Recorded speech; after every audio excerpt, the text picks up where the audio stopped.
Authorities, the police, the very train guards we see doing absolutely diddly squats receive hundreds of millions of pounds from the British government specifically to stop the flow.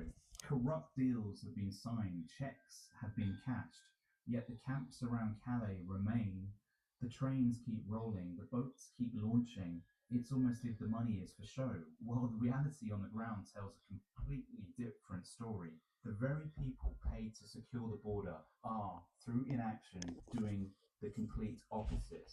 The French are happily exporting their problem to us, the Brits.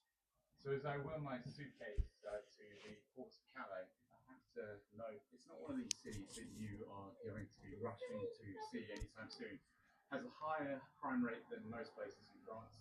74 crimes reported per 1,000 of the population. Pretty high by French standards.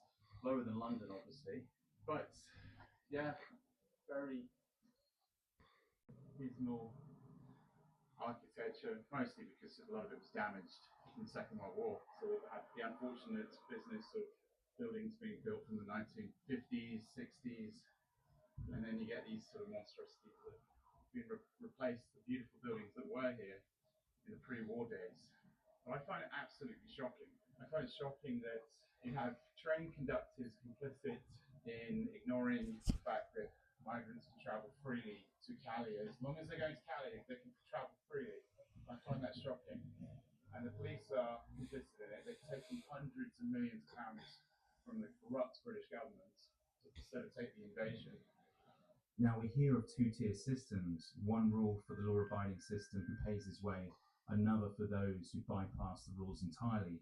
As a traveller who loves both Britain and France, it genuinely pains me to say it, but this is not sustainable. Philosophers from Locke to Mill spoke of liberty within the framework of law and responsibility. I ask you, where is the responsibility here? Where is the reciprocity? I wander these European landscapes, wondering how we arrived at a point where national interests seem secondary to an ideology of open movement regardless of consequences. Compassion for those in genuine need is one thing, and Britain has a proud history of offering sanctuary.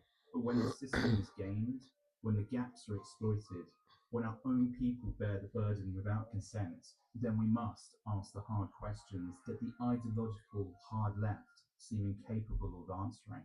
What does it mean to be a country if we cannot control who enters? What does fairness mean when rule followers are the ones penalised? There are people